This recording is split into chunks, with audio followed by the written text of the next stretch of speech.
Good morning Telangana. నేను సంగప్ప. ఈరోజు పేపర్లో వచ్చినటువంటి వార్తలను చూసి వాటిని విశ్లేషిద్దాం. లోక్సభ ఎలక్షన్స్ దగ్గరికి వస్తున్నాయి. ఇంకా సరిగ్గా 20 రోజులు కూడా లేవు.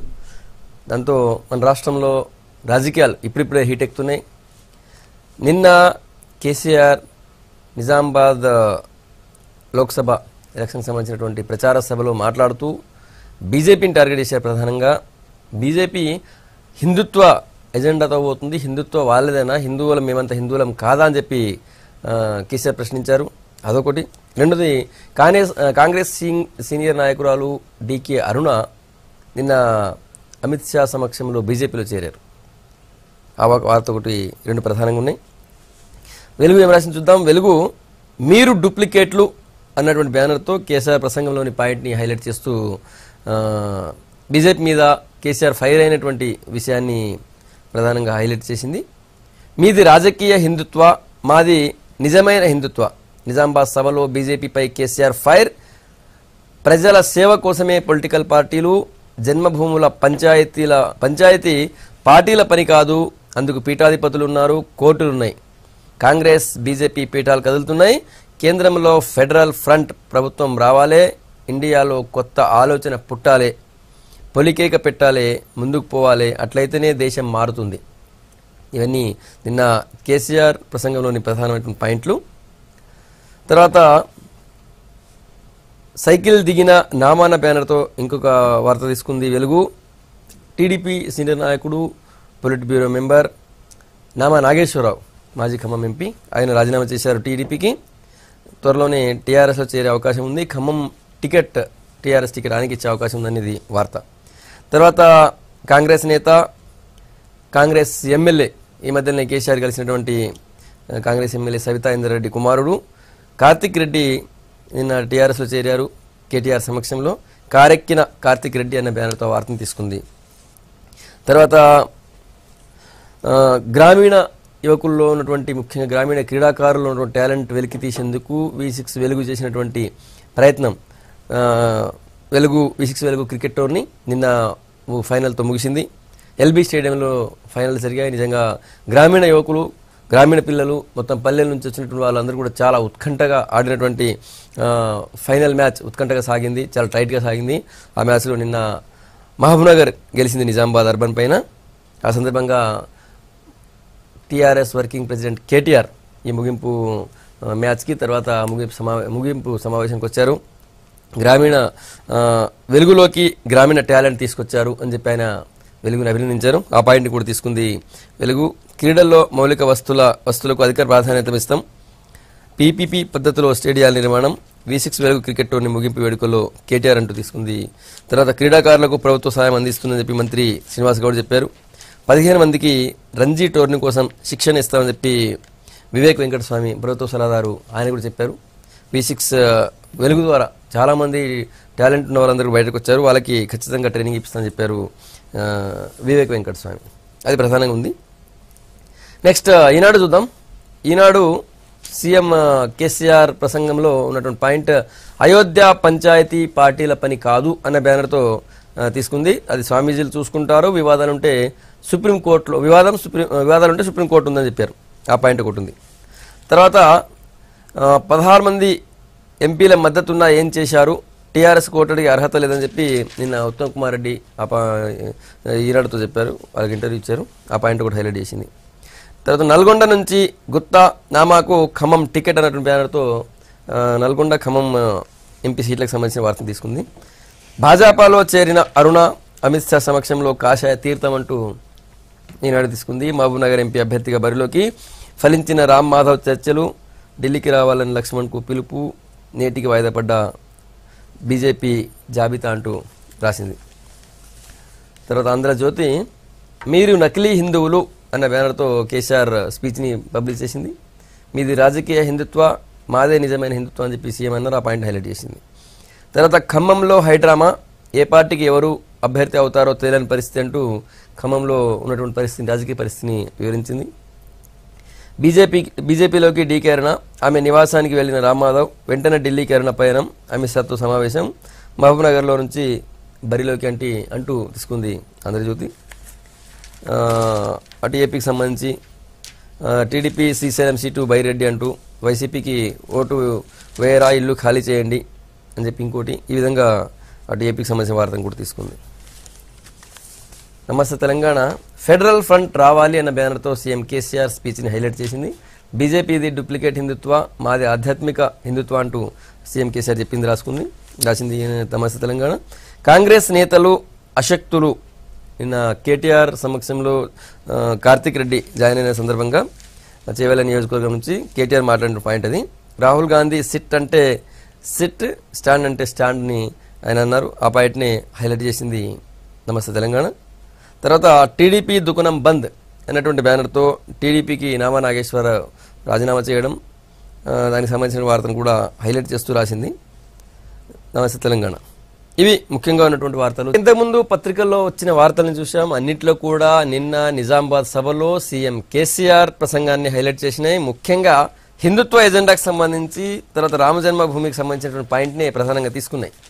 అయోధ్య పంచాయతీ పార్టీల పని కాదు, అది పీఠాధిపతులు చూసుకుంటారు లేదా కోర్టు చూసుకుంటుంది. హిందువులు అంటే మీరే హిందువులా, నిజానికి మీరే నకిలీ హిందువులు, మేమే ఒరిజినల్ హిందువులు అని చెప్పి నిన్న కేసీఆర్ అన్నారు. ఆ పాయింట్ మీద మాట్లాడదాం. మనతో కాంగ్రెస్ నుంచి అధికార ప్రతినిధి రామచంద్రారెడ్డి గారు, తర్వాత బీజేపీ నుంచి సీనియర్ నేత నరహరి వేణుగోపాల్ రెడ్డి గారు, టీఆర్ఎస్ నుంచి TSTS chairman doctor Rakesh Kumar గారు మనతో ఉన్నారు. వేణుగోపాల్ రెడ్డి గారు, గాలి మీ వైపు వీచింది. నిజానికి ఇన్ని రోజులు కాంగ్రెస్ వాళ్ళు మీతో అందరూ మీరిద్దరు ఒకటే అన్నారు. ఎందుకు గాలి మీ వైపు వీచింది? ముఖ్యంగా హిందుత్వ ఎజెండా గురించి మాట్లాడారు సీఎం కేసీఆర్. ఎట్లా చెప్తారు మీరు? ఎట్లా చూస్తుంది? గత కరీంనగర్ సమావేశం నుంచి కూడా కేసీఆర్ గారు మాట్లాడడం జరుగుతున్నది చూస్తున్నాము. మేము చాలా సంతోషపడుతున్నాం. ఎందుకంటే అంతకుముందు అసెంబ్లీ ఎన్నికల్లో కేటీఆర్ గారు పాపం వాళ్ళు డిపాజిట్లే రాదు, వాళ్ళు పోటీలే లేరు, గవాల గురించి ఏం మాట్లాడన్నాడు. ఆల్ ఆఫ్ ఏ సడన్ మా బీజేపీ నుంచి ఇంకా కేంద్ర నాయకులు ఎవరు రాలేదు, రాష్ట్ర నాయకులు అసలు ఎక్కడ తిరిగి ప్రచారం చేసి కేసీఆర్ని విమర్శించలేదు. కానీ ఆల్ ఆఫ్ ఏ సడన్ మమ్మల్ని లీడ్ తీసుకొని విమర్శించడాన్ని మేము స్వాగతిస్తున్నాం. ఎందుకంటే మా బలం పెరిగింది అనేది వారి ఉపన్యాసాల ద్వారా మేము తెలుసుకుంటున్నాం. ఇప్పుడు తెలుసుకున్నాం అంటే వారిలో ఒక భయం క్రియేట్ అయింది, అంటే మా బలం పెరిగింది, వారిలో భయం క్రియేట్ అయింది, అందుకే మాట్లాడుతున్నారు. ఇప్పుడు హిందుత్వం ఎజెండా ఎందుకు వచ్చిందో మాకు అర్థం కాలే. హిందుత్వం అనేది ఇప్పుడు మేము వచ్చి ఇక్కడ ఎక్కడ మాట్లాడలేదు, హిందుత్వం గురించి సమస్య కూడా రాలేదు. కానీ హిందుత్వాన్ని ఎత్తుకోవడం జరిగింది, బీజేపీకి అగెనిస్ట్గా మాట్లాడడం, ప్రధానమంత్రికి అగెనిస్ట్గా మాట్లాడడం, మొత్తం ఇక వాళ్ళు మొత్తం మా అంశమే మాట్లాడుతున్నారు. కాంగ్రెస్ నుండి బీజేపీని మొత్తం దేశంలో లేకుండా చేస్తామని, లేకపోతే నేషనల్ పార్టీ పెడతామని. ఏంటి అసలు ఈ ఎన్నికల ముందు నేషనల్ పార్టీ పెట్టుకుంటే ఎప్పుడు ముందర పెట్టుకోవాలి? ఫెడరల్ ఫ్రంట్ అయిపోయింది, ఇప్పుడు ఇక నేషనల్ పార్టీకి వచ్చింది. అయితే ఈ విమర్శలన్నింటినీ కూడా మేము స్వాగతిస్తున్నాము. మా బలం పెరిగింది అనేది మాకు అర్థమైంది. కాబట్టి మా పార్టీలో కూడా నిన్న డీకేఆర్న చేరినారు, ఇంకో సోయం బాబురావు చేరినారు, ఇంకో కొంతమంది చేరుతున్నారు. కాబట్టి గట్టి పోటీ ఇవ్వాల టీఆర్ఎస్ కు మేమే అనేది వాళ్ళ యొక్క ఉపన్యాసాల ద్వారా చెప్తున్నా. మీకు నిజామాబాద్ లో రైతుల సమస్య వస్తే అక్కడ కవిత గారు పరిష్కరించాల్సిన బాధ్యత ఉన్నది. ఇక ఆ పరిష్కరించకుండా ఎక్కడికో పోయి మేము నామినేషన్ ఇస్తాం, అమేధికి పోయి వారణాసికి పోయి అంటున్నారు. నేనేమంటున్నా అంటే మీకు సమస్య పరిష్కరించే కెపాసిటీ లేనప్పుడు మీరు మనవేనట్టేసడం కంటే మీరు పోటీ చేయడం ఎందుకని నేను అంటున్నా. కాబట్టి ఇవాళ బీజేపీ నేషనల్ లెవెల్లో పెరిగిన, జాతీయ స్థాయిలో పెరిగిన వాతావరణం తెలంగాణకు కూడా అంటుకున్నది. తెలంగాణలో కూడా ఇది అసెంబ్లీ ఎన్నికలు, పార్లమెంట్ ఎన్నికలు. మొన్న వరంగల్లో ఒక్క పార్లమెంట్లో సర్వే చేస్తే 50% ప్రధానమంత్రి మోడీ కావాలని వచ్చింది. కాబట్టి ఓట్ షేర్ పెరగాల్సిన అవసరం ఉన్నది. కాబట్టి ఇవాళ మేము ఆ ప్రయత్నంలో ఉన్నాం. కాబట్టి కేసీఆర్ గారు విమర్శించడంలో, కవిత గారు విమర్శించడంలో తప్పేం లేదు. వాళ్ళు విమర్శించనియండి. ఖచ్చితంగా రేపు రాబోయే రోజుల్లో రిజల్ట్స్ అనేది బీజేపీకి వస్తాయని చెప్పి మేము పూర్తి విశ్వాసంతో ఉన్నాం. దాని యొక్క ఆ సవాళ్ళను కూడా మేము ఎదుర్కొని మేము జవాబు ఇవ్వగలుగుతాం.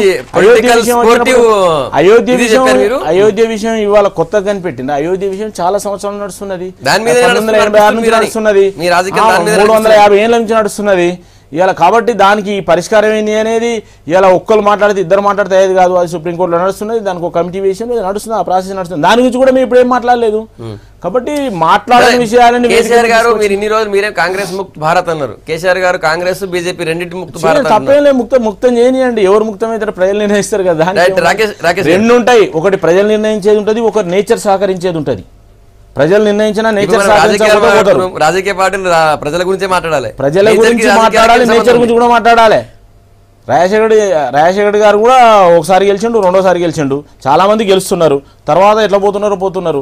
కాబట్టి నేనేమంటున్నా అంటే ఉట్టిగా మనం ఏది పడితే మాట్లాడదు. కాబట్టి ప్రజలు గెలిచినంత మాత్రాన, ఏదో కారణాలతో ప్రజలు ఓట్లేసినంత మాత్రాన మొత్తం అయిపోయింది. శాపనార్థాలు కాదు. నేచర్ సహకరించకపోతే కూడా ప్రభుత్వాన్ని నడపలేరు, అది నేను చెప్తున్నా. కాబట్టి బలహీనమైన మాటలు ఇవాళ వస్తున్నాయి. ఒక అధికార పార్టీ నుంచి బలహీనమైన మాటలు రాకూడదు. రాకేష్ గారు మీరు పరిపాలించిన వాళ్ళు పరిపాలించేందుకు మీకు అవకాశం ఇస్తే, రెండోసారి అవకాశం ఇస్తే పరిపాలించాలి, సమస్యను పరిష్కరించాలి. వేరే వేల మీద నెట్టేసి ఈ ఎన్నికలలో మీకేం రాదు మరి మా విమర్శించకండి. రాకేష్ గారు అంటే మా బలం పెరిగినట్టు. ఓకే రాకేష్ గారు ఆన్సర్ చెప్పాలి. ఇప్పుడు మీరు భయపడుతున్నారు మమ్మల్ని చూసి, అందుకే మమ్మల్ని టార్గెట్ చేశారని బీజేపీ అంటుంది. బీజేపీ భయపడడం కాదండి, ప్రధానంగా ఈరోజు జరుగుతున్నది ఏంటంటే కేంద్రంలో అధికారంలో ఉన్నది బీజేపీ పార్టీ. అక్కడ బలం లేదని బీజేపీ పార్టీ అనుకుంటే వాళ్ళ ఇష్టం, అది నెంబర్ 1. నెంబర్ 2, ఎందుకో ఎలక్షన్లు రాగానే రాముడు గుర్తుకొస్తాడు, రామ మందిరం మీద మీ అభిప్రాయాన్ని చెప్పండి అని అడిగారు బీజేపీ పార్టీ అధ్యక్షుడు. అసలు మీ అభిప్రాయం ఏందో ప్రజలకు చెప్పమని అంటున్నాం. అదేవిధంగా మీరు ఎవరైతే రాముని తీసుకొని వచ్చి ముందర పెట్టి మీరు ఎలక్షన్లు కొట్లాడుతా అంటారో, అది మీ అభివృద్ధి ఏజెండా ఎడమైంది. పాకిస్తాన్ తోటి యుద్ధం ఇప్పుడే ఎందుకు రావాలి? నేనేమంటున్నా అంటే ఓన్లీ ఎలక్షన్ రాగానే, గుజరాత్ ఎలక్షన్ రాగానే మోడీ గురించి సుఫారీ ఇచ్చినట్టు బయటపడుతుందా? కర్ణాటక ఎలక్షన్ రాగానే నా భద్రతకు ముప్పు వాటిల్లిందని చెప్తాడా? నేనేమంటున్నానంటే పాకిస్తాన్ తోటి ఇప్పుడు పాకిస్తాన్ మీద యుద్ధమా, టెర్రరిజం మీద యుద్ధమా అనే క్లారిటీ లేకుండా ప్రజల్ని కన్ఫ్యూజ్ చేసి ఒక మోసాలకి తీసుకొచ్చారు. నేనేమంటున్నా జరిగినటువంటి యుద్ధం టెర్రరిస్టులకు వర్సెస్ భారత సైన్యానికి, ఎందుకంటే వాళ్ళు ఉగ్రవాద దాడి చేశారు కాబట్టి వాళ్ళకి షెల్టర్ ఇస్తున్నారని పాకిస్తాన్ మీద ఆరోపణ. కానీ ఇక్కడ నేను ఏమంటున్నా అంటే అభినవ్ ఏదో బీజేపీ పార్టీ రాగానే ఆర్మీలో చేరినట్టు, అంతకుముందు ఆయన ఎయిర్ ఫోర్స్లో పనిచేయనట్టు. ఎస్, తప్పకుండా ఒక దేశంగా ఒక ఏదైతే పని చేయనో పని చేశారు. ఇప్పుడు సమస్య అది కాదు. నేను ఏమంటున్నా అంటే ఎలక్షన్లు వచ్చినాయి, ఇప్పుడు కేంద్ర ఎలక్షన్లు వచ్చినాయి.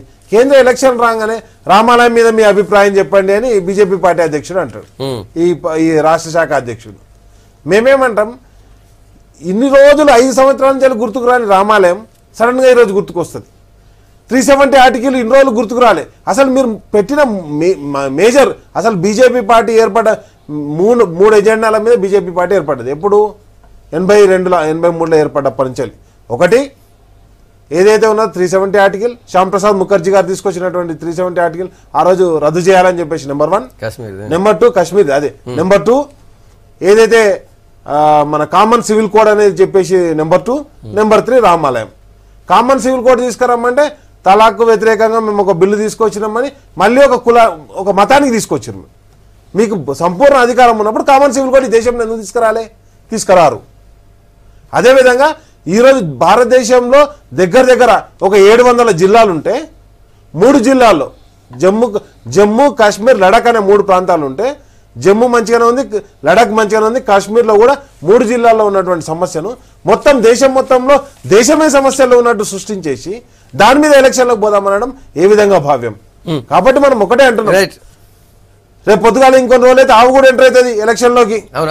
తప్పకుండా. నేనేమంటున్నానంటే ఎప్పుడెప్పుడైతే మెల్లమెల్లగా పొలిటికల్ హీట్ ఎక్కుతుంటుందో దానికి మతం వైపు, కులం వైపు, ఆహార అలవాట్ల వైపు తీసుకుపోయే విధంగా రేపు రాబోయే ఎలక్షన్లు వస్తాయి. అండ్ నెక్స్ట్ వచ్చేసి మా ముఖ్యమంత్రి గారు అన్నదేంది, ఒక ప్రధానమంత్రిని ప్రతిపక్ష నాయకుడు ఏమంటాడు, చౌకీదార్ నయ్యే చోర్ అంటాడు. అదేవిధంగా ప్రధానమంత్రి ఏమంటాడు, ఇంకో జాతీయ పార్టీ అధ్యక్షుడిని తల్లి కొడుకులు ఇద్దరు బెయిల్ మీద తిరుగుతున్నారు, జమానత్ మీద తిరుగుతున్నారు అంటాడు.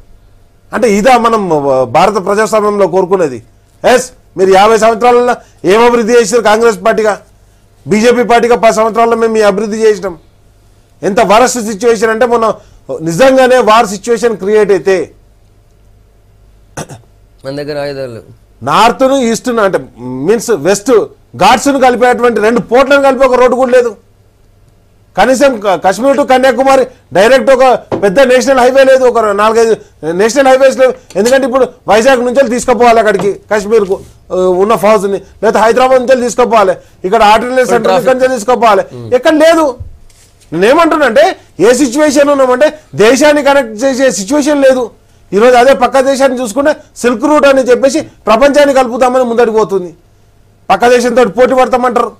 మాటలు కోటలు మాటలు మాత్రం అన్ని కాదు. నేను ఏమంటున్నానంటే జాతీయవాదం గురించి మాట్లాడినప్పుడు జాతీయవాదం ఎవరు గుత్తా కాదు, భారతీయులం. ఎవరు? ప్రతి ఒక్కరం ఫస్ట్ భారతీయులం. భారతీయ బీజేపీ పార్టీ స్టార్ట్ అయినప్పుడు కూడా 2 ఎంపీలే, 100 మంది ఎంపీలతో స్టార్ట్ కాలేదు. మీరు ఆగండి సార్, ఆగండి, అది కూడా స్టార్ట్ అయింది. మీరు ఆగండి సార్, మీకు ఇస్తా. రామచంద్ర రెడ్డి గారు ఈ బీజేపీ వర్సెస్ టీఆర్ఎస్ ఎట్లా చూస్తారు? మీరు ఇంతకు ముందు ఇన్ని రోజులు వాళ్ళ దోస్తులు తోడు దొంగలనే చూస్తాం ఇప్పటికి కూడా. ఇప్పుడు అంటే నా భుజం నువ్వు కొట్టు, నీ భుజం నేను కొడతా, నాకు నువ్వు అబ్బాను నేను అబ్బా అంటాం, ఇద్దరు ఒకరికొకరు పబ్లిక్ని ఫూల్స్ చేద్దాం అనుకుంటున్నారు. పబ్లిక్ని ఒకటి చెప్తున్నానండి, రాజకీయాలు నడుస్తుంటే రాజకీయాల్లో అభివృద్ధి గురించి మాట్లాడండి. రాష్ట్రంలో ఇక్కడ కేంద్రంలో ఇక్కడ రాష్ట్రంలో జరుగుతున్న అభివృద్ధి గురించి మాట్లాడండి, ప్రజలకి ఏం సేవ అందించడం దాన్ని మాట్లాడండి, ఫ్యూచర్ విజన్ గురించి మాట్లాడండి. అంతేగాని హిందువు నేను నకిలీ హిందూ అంటే నువ్వు హిందుత్వ భావాలను పూర్తిగా అమలు చేస్తూనే ఉన్నావు, అక్కడ బీజేపీ పార్టీ కూడా కేవలం హిందూ ధర్మాన్ని నమ్ముకొని ముందుకు పోతున్నటువంటి సందర్భం ఉంది. ఉన్నప్పుడు కేవలము రాజకీయాల్లో ఆ హిందుత్వాన్ని తీసుకొచ్చేసి హిందువుల మనోభావాలని గౌరవించకుండా ఏది వాటిని అగౌరవపరిచే విధంగా ప్రవర్తించాల్సిన అవసరం ఏంది? అసలు రాజకీయాల్లోకి మతం ఎందుకు వస్తుందండి? ఎందుకు రావాలి? ఇప్పుడు అవసరం ఉందా? మీరు కేంద్రంలో చేసినటువంటి తప్పులు ఏమున్నాయి, ఆ తప్పుల్ని పలానా కారణాలతో మేము చేసినాము సరిదిద్దుకుంటాము అని చెప్పేసి డిమానిటైజేషన్ లాంటి విషయాల గురించి ప్రస్తావించి జాతికి క్షమాపణ చెప్పి ఎలక్షన్లకు పోండి బీజేపీ ప్రభుత్వం. అదేవిధంగా టీఆర్ఎస్ ప్రభుత్వం ఉందంటే ఇవ్వాలంటే 16 సీట్లు వస్తే నేను మెడల్ వంచేసి కేంద్ర ప్రభుత్వాన్ని తెలంగాణ రాష్ట్రాన్ని భారతదేశ ముఖ చిత్రంలో బ్రహ్మాండంగా వెలిగేటట్లు చేస్తా, జాతీయ పార్టీ పెడతాడని ఇక్కడ ముఖ్యమంత్రి గారు అంటారు. అయ్యా నువ్వు ఇంతకుముందు టర్మ్లో ఇచ్చినటువంటి వాగ్దానాలు ఎన్ని చేసినాయి, ఎన్ని తర్వాత సబ్సిక్వెంట్గా ఏది వాటిని ఫుల్ఫిల్ చేయలేదు, టైం లేకనన్నావు, 9 నెలల ముందర ఎలక్షన్లో పోయినావు, తర్వాత ఫుల్ఫిల్ చేయలేకపోయినావు, మళ్ళీ అధికారంలోకి వచ్చేటానికి మేనిఫెస్టోలో మరికొన్ని కొత్త కార్యక్రమాలని కొత్త విషయాల్ని ప్రస్తావించడం. మరి వాటి గురించి ఏమైనా హోంవర్క్ చేస్తున్నారా? వాటిని అమలు చేసే ఉద్దేశం ఉందా? ఎంత దాకా వచ్చింది? అధికారులతో చర్చలు చేసినరా? మంత్రివర్గాన్ని మొన్నటిదాకా ఆపి మొన్న వేసిన తర్వాత ఏమైనా చర్చించరా? ఇటువంటి అభివృద్ధి ఫలాల గురించి తెలంగాణలో మాట్లాడాల్సింది పోయి నువ్వు హిందువు నకిలీ హిందువు నువ్వు ఒరిజినల్ హిందువు నేను అని చెప్పేసి ఒక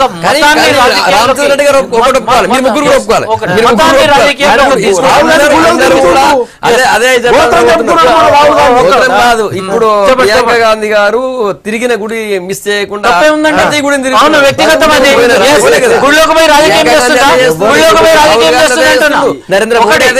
గుడిలోకి పోయి రాజకీయం చేస్తుంది అంటున్నా. గుడికి పోవటం మన హక్కు, పోకూడదని ఎక్కడ ఉందా? నేను అనేది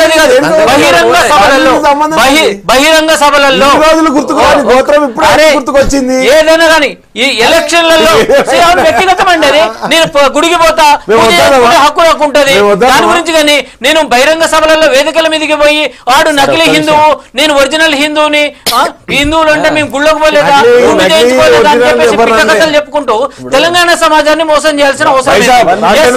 ఒక్క నిమిషం. అదే విధంగా ఒక్కటి చెప్తున్నా, అదే విధంగా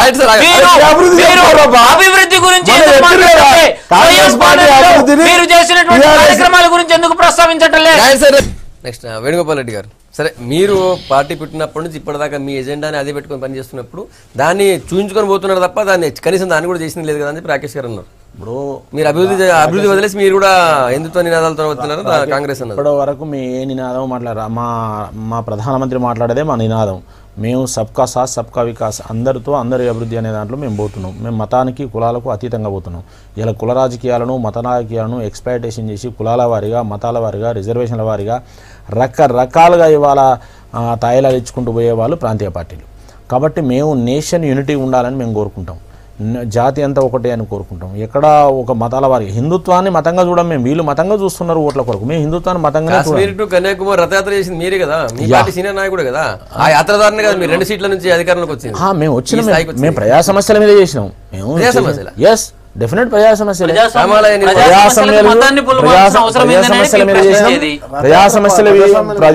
మీద ఈ దేశం యొక్క సంస్కృతి సాంప్రదాయాలు కానీ ఈ వ్యవస్థను కానీ ఇక్కడ వీటిని కాపాడేందుకు మేము ఓన్ చేసుకుంటున్నాం. అందరు చేసుకుంటాం, తప్పే ఉన్నది. కాబట్టి మేము ఓ దిక్కో గోపూజలు చేస్తాం, ఒక దిక్కో గోశాలు పోయి రిబ్బన్లు కట్ చేస్తాం. అది కాదు మేము చేసేది. మేము గోవును పూజిస్తాం, గోశా వద్దంటాం. ఇప్పుడు చెప్పాడు కదా మిత్రుడు, ఈ వీరు చెప్పారు. ఏం చెప్పారు? కాంగ్రెస్ వాళ్ళు ఏం చెప్తున్నారు?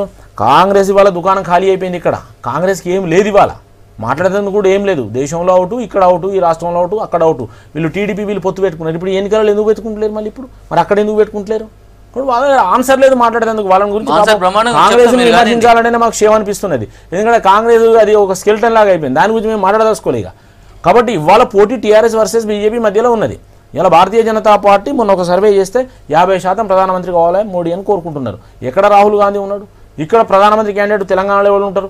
కాబట్టి ఇవాళ టీఆర్ఎస్ వర్సెస్ బీజేపీ 16 సీట్లు గెలిపిస్తే చేస్తామంటే ఆల్రెడీ మీకు 16 సీట్లు ఉన్నాయి ఇప్పుడు ఈ 5 ఏళ్ళు. మరి ఇప్పుడు ఏం చేశారు? కాబట్టి జాతీయ పార్టీ ఏదైతే ఉన్నదో ఇవాళ జాతీయ స్థాయిలో ఏదైతే ఉన్నదో 5 సంవత్సరాల మా అభివృద్ధి మేము చేసిన పనులు ముందర పెట్టే మేము ముందుకు పోతున్నాం. మేము ఏం చేయకుండా ముందుకు పోతున్నాం.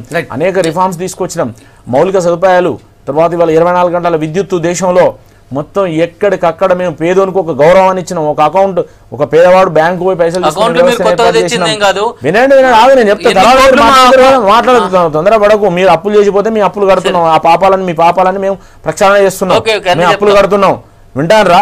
కాబట్టి పేదోనికి ఆత్మగౌరవం కల్పించినాం, మహిళలకు లాట్రిన్ కట్టించి వాళ్ళకు గౌరవాన్ని కల్పించినాం. ఎక్కడైనా కూడా అతి సామాన్యానికి ఏం చేయాలో చేసుకుంటూ ఎన్నికలలో ఓటు అడుగుతున్నాం. ఇక్కడ కూడా మాకు టీఆర్ఎస్ కి పోటీ ఉంటది, మాకు సర్వేలో 50% ఓట్లు. ప్రధానమంత్రి మీ దగ్గర నుంచి సీనియర్ నాయకురాలు డీకే పిసిసి రేస్ లో ఉండే, గెలిస్తే సీఎం రేస్ లో ఉంటుండే, రేస్ లో కూడా ఉండే, వాళ్ళందరూ ఇప్పుడు వెళ్ళిపోయారు కదా. ఇప్పుడు ఎమ్మెల్యేలే కాదు సీనియర్ నేతలు కూడా పోతున్నారు. కాంగ్రెస్ పార్టీ అనేది వ్యక్తుల మీద నిర్మితమైంది కాదు. నాయకుడు ఉన్నాడు, ఈ నాయకుడు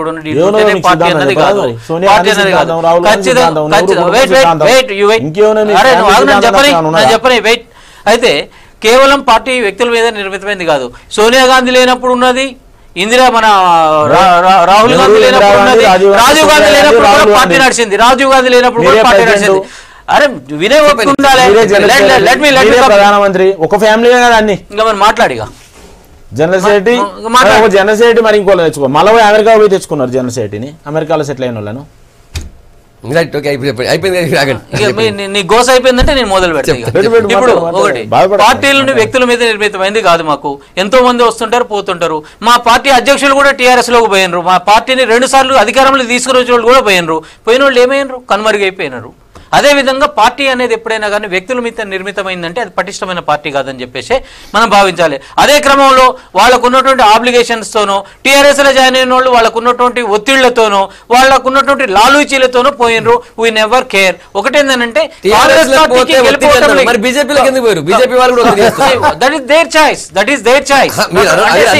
నేనేమన్నా రకరకాల యాంగిల్స్ ఉన్నాయి. ఒకటి ఒత్తిడి ఉండొచ్చు, ఒకటి వాళ్ళ యొక్క అవకాశవాదం ఉండొచ్చు, వాళ్ళకి లాభం ఉండొచ్చు, ఇవన్నీ రకరకాల ఆస్పెక్ట్స్ ఉన్నాయి. అంటే లీడర్షిప్ గెలిచిన ఎమ్మెల్యేలు పాయే, ఓడిపోయిన ఎమ్మెల్యే అరేపల్లి మోహన్ గారు ఒక పార్టీ, ఇంకో పార్టీ. ఫస్ట్ ఆఫ్ ఆల్ రాజకీయాలకి నైతికత లోపించింది ఈ ప్రభుత్వ హయాంలో అని చెప్పడానికి ఇదొకటి. యాంటీ డిఫెక్షన్ లానే తూట్లు పడిచినటువంటి ఘన చరిత్ర ఈ టీఆర్ఎస్ ప్రభుత్వం అనేది ఉన్నది. దాని గురించి మనం ఇవాళ గొంగట తినుకుంటూ వెంట్రుకలు ఉన్నాయంటే ఎట్లా రాజకీయాలు చేసేది? అందులో నుంచి ఇందులోకి ఒకటేందనంటే మనం ఒక వైజ్ గా మాట్లాడాలంటే యాంటీ డిఫెక్షన్ లాని కూడా మనం రెక్టిఫై చేసుకోవాలి, అమెండ్ చేయాల్సినటువంటి అవసరం ఉంది. ఒకటి. నెంబర్ 2 ఏంటంటే నైతికతలు అనేవి రాజకీయాల్లో ఉన్నాయని చెప్పేసి మనం ఎక్స్పెక్ట్ చేయడం అయితే చాలా ఫూలిష్నెస్ అయిపోయింది.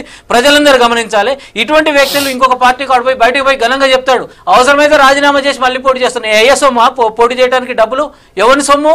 ఎంతమంది అధికారులు వాళ్ళ యొక్క పని నువ్వు చెడగొడుతున్నావు నువ్వు అంటే అదొక ఫ్యాషన్ అయిపోయింది, పనికి మళ్ళీ ఫ్యాషన్ అయిపోయింది. ఒకటేంటంటే ఈ క్రమంలో కాంగ్రెస్ పార్టీ వైపు నుంచి కూడా తప్పు ఉన్నది డెఫినెట్ గా. ఎందుకంటే మా పార్టీ వాళ్ళు కూడా ఆత్మ పరిశీలన చేసుకోవాలి. ఎటువంటి వాళ్ళకి ఇచ్చిన మనం రేపు ఉండేటోడా ఉండనోడా వీళ్ళకి ఏంది? ఇంకొక పార్టీకి పోయి మళ్ళీ వచ్చిన ఉపన్యాసం కదా, అరే ఉపన్యాసం కదా. ఎప్పుడు వచ్చింది ఈ దేశంలో? ఎస్ఆర్ బొంబాయి క్లారిటీ ఉన్నదా? అలయన్స్ ల గురించి ఎప్పుడు జరిగింది? ఈ రోజు కూడా SR Bommai case still interpretations మీద నడుస్తున్నది. ఈ రోజు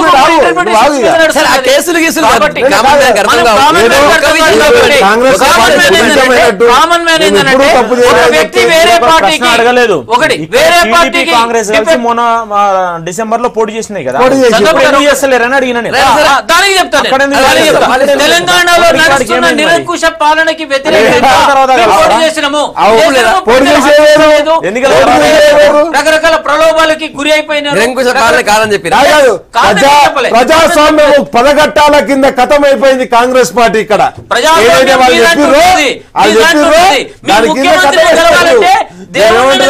ముఖ్యమంత్రి గారిని గురించి మాట్లాడుతున్నారు సార్. మా ముఖ్యమంత్రి గారి నాయకత్వాన్ని తెలంగాణ ప్రజలు సంపూర్ణంగా ఆశీర్వదించారు. ఆ తెలంగాణ ప్రజాస్వామ్య పదగట్టాల కింద కాంగ్రెస్ పార్టీ ఖతమైపోయింది. మొన్న ఎవరెవరిని కలుపుకున్నారు? దేశంలో ఉన్న అంటే ఈ రాష్ట్రంలో ఉన్న అన్ని తలకాయలను ఒకటేసారి నరికేసింది కాంగ్రెస్ పార్టీ. కాంగ్రెస్ పార్టీ కలుపుకొని ఖతం చేసింది. అదేవిధంగా పక్క రాష్ట్రం ముఖ్యమంత్రిని కూడా తెచ్చుకుంది. ఈరోజు కాంగ్రెస్ పార్టీ పరిస్థితి ఏందో తెలుసా? ఉమ్మడి అంటే ఆంధ్రప్రదేశ్లో 10 సంవత్సరాలు అధికారంలో చేసిన తర్వాత ఒక కోట్ల సూర్యప్రకాష్ రెడ్డి, విజయభాస్కర్ రెడ్డి మాజీ ముఖ్యమంత్రి కొడుకు టీడీపీలకు పోయిండు, కిషోర్ చంద్రదేవ్ టీడీపీలకు పోయిండు. మొత్తం వాళ్ళ దగ్గర ఉన్నటువంటి కాంగ్రెస్ పార్టీ నాయకులు అందరూ కూడా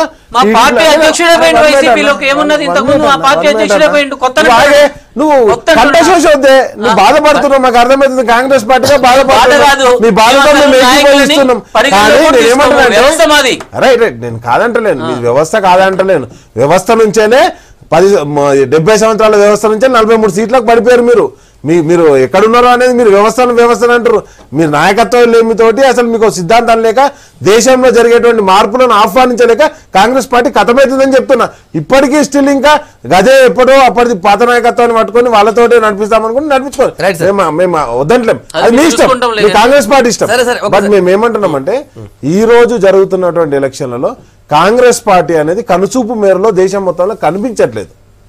కాంగ్రెస్ పార్టీ అనేది ఈరోజు వాళ్ళ సిద్ధాంతం మీద చెప్పుకోలేని దుస్థితిలో ఉన్నది. కాబట్టి మేము ఏమంటున్నాం, ఇక్కడ ప్రధానంగా జరిగే ఎలక్షన్లలో ఈరోజు 3 ఎంపీలు ఉన్నటువంటి రామ్ విలాస్ పాస్వాన్ గారు సెంట్రల్ మినిస్టర్గా పనిచేయడం జరుగుతుంది. అదేవిధంగా రామ్దూత్ అదల్వాలే చేయడం జరుగుతుంది. ప్రియా సూలే కూడా సెంట్రల్ 2 ఎంపీలు ఉన్నటువంటి ఆమె కూడా సెంట్రల్ మినిస్టర్గా ఉంది. కాబట్టి 16 మంది ఎంపీలను తీసుకుపోయి రేపు పొద్దుగాల ఒక 30 సంవత్సరాల తర్వాత వచ్చింది ఫుల్ ఫ్లెడ్జ్ మెజారిటీ బీజేపీ పార్టీకి. అట్లాంటిది రాబోయే రాకేష్ గారు ఇంతకుముందు ఒక ప్రశ్న అడిగారు. డికే అరుణ గారు బీజేపీకి పోయినారు. సో ఇప్పుడు సరే కాంగ్రెస్ ఏం లేదు, కాంగ్రెస్ ఉంది లేదు, అది పోయింది. ఇప్పుడు బీజేపీ వాళ్ళు అనుకున్నట్టుగానే మాకు అందరు చేరుతున్నారు, దానివల్ల మేము గట్టి పడతాం, మేము గట్టిగా బలవంతులం అయితే అంటున్నాం. ఇంతకుముందు బీజేపీలో అక్కడ నుంచే నాకు తెలిసి నాగం జనార్దన్ రెడ్డి గారు కూడా జాయిన్ అయినట్టుంది. ఇప్పుడు లేరు. అంటే నేను ఏమంటున్నా అంటే జాయిన్ అయినరు అని చెప్తున్నా. పోటీ కూడా చేశారు బీజేపీ. అప్పుడు బలపడ్డదో బలహీనపడ్డదో వాళ్ళకి తెలుసు. నెంబర్ 1. నెంబర్ 2, ఇంకోటి గద్వాల కాన్స్టిట్యున్సీ అనేది అసలు మహబూబ్ నగర్ డిస్టిక్ సంబంధం లేని కాన్స్టిట్యున్సీ. అవును, మహబూబ్ నగర్ కాన్స్టిట్యున్సీలో ఎంపీ కాన్స్టిట్యున్సీలో అది నాగర్ కర్నూలు కాన్స్టిట్యున్సీలో ఉంది. ఇది మహబూబ్ నగర్ సంబంధించిన అంశం. అండ్ నెక్స్ట్ వచ్చేసి మొన్న రీసెంట్గా ఆమె మా కృష్ణమోహన్ రెడ్డి గారి చేతిలో ఓడిపోయింది. అంటే మీరు ఎక్కడికి పోతున్నారో కానీ నేనేమంటున్నా అంటే ఎలక్షన్లో ప్రజలు ఒక స్పష్టమైన తీర్పు ఇచ్చారు. బీజేపీలోకి పోవడం ఆమె వ్యక్తిగత అంశం. ఆ బీజేపీ పార్టీ నేను ఏమంటున్నా అంటే బలపడ్డదా బలహీనపడ్డదా అన్నప్పుడు డీకే అరుణ రాగానే బలపడ్డది బీజేపీ పార్టీ అంటే అప్పుడు వెంటనే కాంగ్రెస్ పార్టీలో ఉండే బలంగా ఉండి బీజేపీలో పోగానే బలహీనపడో లేకపోతే కాంగ్రెస్ పార్టీలో బలహీనపడి బీజేపీలో బలపడో కాదు కదా నేను అనేది. నేనేమంటున్నా అంటే రావడం డీకే అరుణ రావడం మాకంతా మా బలాన్ని చూపిస్తుంది అంటున్నారు. రైట్, తప్పకుండా. స్వయం బాబురావు ఎక్కడి నుంచి ఎక్కడికి వచ్చిండు, టీడీపీలోకి నుంచి కాంగ్రెస్లోకి వచ్చిండు, కాంగ్రెస్ నుంచి బీజేపీలోకి వచ్చిండు. వెల్కమ్ చేసుకోండి, దాన్ని నేను కాదంటలేను. పార్టీలుగా ఈరోజు ఇంతకుముందు మాట్లాడిందే మనం చెప్తున్నాం. పార్టీలుగా ఎవరు దేంట్లో జాయిన్ అయినా కానీ అది వాళ్ళ ఇష్టానుసారంగా జాయిన్ అవ్వడం జరుగుతుంది. దాన్ని మనం ఏం కాదనం. బట్ దీంతో మార్పులు చేర్పులు జరుగుతాయన్న మాత్రం అతిశయోక్తి అవుతుంది అని చెప్తున్నాను అనమాట. ఆ అతిశయోక్తికి మీరు ఆహ్వానిస్తారా వ్యతిరేకిస్తారా అది మీరు తెలుసుకోండి. నేను ఏమంటానంటే బీజేపీ పార్టీగా సంస్థాగతంగా బలపడుతుంది, కొంత క్యాడర్ ఉన్నోళ్ళు లేకపోతే కనిపించే నాయకులు వస్తున్నారంటే అది వెల్కమ్ చేద్దాం. కానీ కాంగ్రెస్ పార్టీ ఖతమవుతుంది అని కూడా అదే టైంలో మనం చూసుకోవాల్సింది అంతే. వేణుగోపాల్ రెడ్డి గారు, ఇప్పుడు స్వయం బాబురావు లాంటి వాళ్ళు, డీకే అరుణ లాంటి వాళ్ళు బీజేపీలో చేరడం ఏదైతుందో భారతీయ జనతా పార్టీ యొక్క ట్రెండ్ సెట్ అనేది కనిపిస్తున్నాయి. Bharatiya Janata party trend set లేకపోతే ఇవాళ వీళ్ళందరూ చేరేవాళ్ళు కాదు. దాన్ని అర్థం చేసుకోవాల్సిన అవసరం ఉంది. కాబట్టి రాకేష్ గారు మాట్లాడుతున్నారు, మొన్న అసెంబ్లీ నియోజకవర్గంలో ఓడిపోయిన వాళ్ళు వస్తే బలవంతులు స్వయం బాపురావు అయినా ఇప్పుడు నేను ఒకటి చెప్తాను కూడా వేరే సంతోషపడుతుండు. అందరు వేరే పార్టీలకి మా పార్టీలో చేరేతుర్రు అని చెప్పేసి వేనన్న సంతోషపడుతుంది. వేనన్నకు ఒక విజ్ఞప్తి ఏంటంటే పార్టీ పెరుగుతుంది అనుకుంటారు కానీ మీ పార్టీలు ఉన్న వాళ్ళు చిన్నగా అవుతారు, అది కూడా చూసుకోర్రి. నేను ఒకటే మళ్ళీ వేరే పార్టీకి వెళ్ళిపోతారు. ఇప్పుడు నాగేంద్రనాథన్ రెడ్డి ఎటుపోయినా అని చెప్తున్నారు అంతే. పార్టీలకు కూడా వచ్చిన వాళ్ళు ఉన్నారు, పోయిన వాళ్ళు ఉన్నారు. వాళ్ళు వస్తే మీరు చిన్న గారు. అందుకే నేను ఏమంటున్నా అంటే రాజకీయాలలో రావడం పోవడం జరుగుతుంటుంది. కానీ అంటే ఇప్పుడు అసెంబ్లీలో గెలిచి వచ్చే వాళ్ళ సంగతి వేరు, కానీ మామూలుగా ఉండి పార్టీలోకి వచ్చే వాళ్ళ పరిస్థితి వేరు. ఆమె ఒక పర్సనాలిటీ, ఎవరు ఒప్పుకున్నా ఒప్పుకోకపోయినా గెలిచినా ఓడినా కూడా ఆమె ఒక అది ఓకే, అది యాక్సెప్ట్ చేయాల్సింది. కాబట్టి ఆమె ఓడిపోవచ్చు. ఇవాళ మా పార్టీలో రావడం మాకు బలంగా మేము ఫీల్ అవుతున్నాం. మీరు ఏమైనా కానీ ఇప్పుడు జితేందర్ రెడ్డి కూడా మా పార్టీలో ఎంపీ అయ్యిండు, ఆ తర్వాతనే మీ పార్టీలోకి వచ్చిండు, టీడీపీ వేయండు మీ పార్టీలోకి వచ్చిండు, మీ అంటే ఎంపీ అయ్యిండు. ఇవాళ ఆయన టికెట్ ఇచ్చే పరిస్థితి లేదు. ఇప్పుడు జితేందర్ రెడ్డి కూడా వచ్చేది ఉంటే జితేందర్ రెడ్డి డీకే అన్న వీళ్ళందరూ కలిసి ఆడ పోటీ చేస్తే టీఆర్ఎస్ పరిస్థితి ఏముంటుందని అర్థమవుతుంది. ఇద్దరు పోటీ చేస్తారు.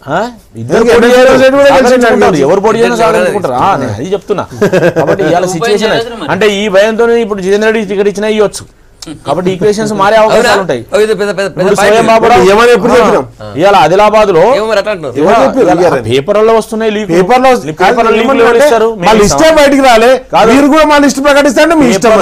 గత 15 రోజుల నుంచి లీకులు వస్తున్నాయి. ఈ లీకుల విషయం రాజకీయాలు అందరికీ తెలుసు. ఆ లీకులు ఎందుకు వస్తాయి, ఎవరు ఇస్తారు, ఏం కొట్టి చూసుకుంటారో అని తెలుసు. కాబట్టి ఇవాళ స్వయం బాబురావు వచ్చిండు, గిరిజన ఉద్యమకారుడు. ఇవాళ మీరు ఇచ్చిన క్యాండిడేట్ ఇప్పుడు మార్చుకోవాల్సిన పరిస్థితి వాళ్ళకి ఏర్పడ్డది. ఇలా స్వయం బాబురావు టోటల్ గా గోండ్ ఏరియా అది. ఓడిపోవచ్చు, నేను కాదని అంటలేను. కాబట్టి ఇవాళ ఆలోచించుకోవాల్సిన అవసరం ఉన్నది. కాబట్టి స్వయం బాబురావు వచ్చినా, అరుణ వచ్చినా, ఎవరు వచ్చినా కూడా నేను అందుకే ముందే చెప్పాను. ఇంకా చాలా మంది వస్తున్నారు, కింది స్థాయిలో చాలా మంది వస్తున్నారు. ఓటర్ల సంఖ్య మాకు ఓటర్ల ఓటర్ ఏ పార్టీలకు వెళ్ళడానికి మాకు ఓటర్లలో అభిప్రాయం పెరుగుతున్నది మా ప్రధానమంత్రి మీద. Bharatiya Janata party vote bank పెరుగుతున్నది. ఇక్కడ నాయకులు కాదు నేను మీకు మీ నుంచి ఎమ్మెల్యేలు మాత్రమే కాదు, సీనియర్ నాయకులు స్వయం బాబురావు, డీకే లాంటి వాళ్ళు పోతే ఇంకా మీ పార్టీ పరిస్థితి ఇప్పటికీ ఎమ్మెల్యేలు పోవడం వల్ల డిమోరలైజ్.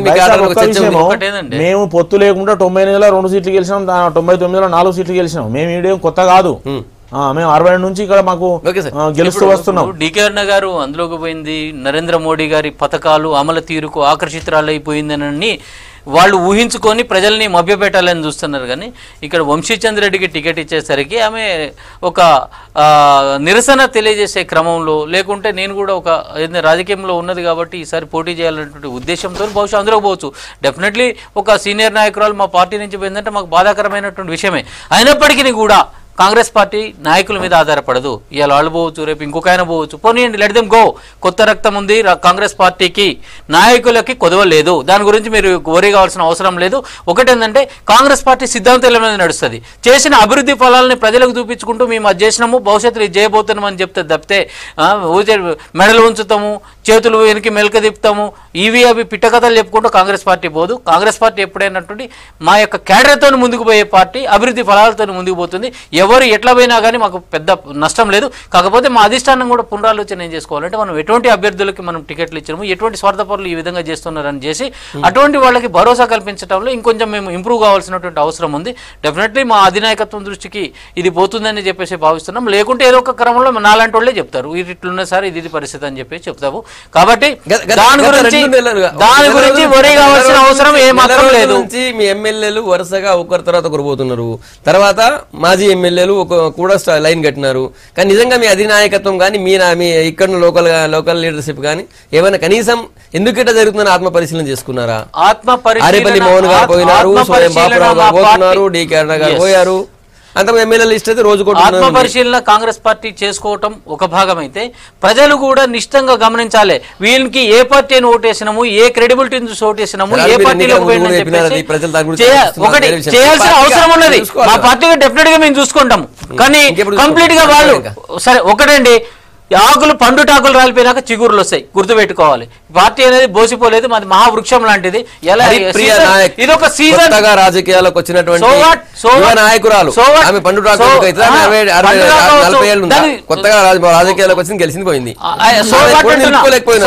మా దగ్గర ఎంతో మంది ఎన్నో సంవత్సరాల నుంచి పనిచేసే వాళ్ళు ఉన్నారు, వాళ్ళకి పదవులు రాకుండా ఉన్నాయి. అటువంటి వాళ్ళకి అవకాశం వస్తుంది అనుకోవాలి, అంతేగాని పాజిటివ్ సెన్స్ తో ముందు. ఇప్పుడే స్టార్ట్ అయింది, మరి ఇంకా జంపింగ్స్ ఎట్లుంటాయో. థ్యాంక్ యూ రామచంద్ర రెడ్డి గారు, తర్వాత వేణుగోపాల్ రెడ్డి గారు, డాక్టర్ రాకేష్ కుమార్ గారు, ముగ్గురు కూడా ధన్యవాదాలు. మళ్ళీ రేపు పొద్దుగాల ఇదే టైం కలుద్దాం. Stay tune.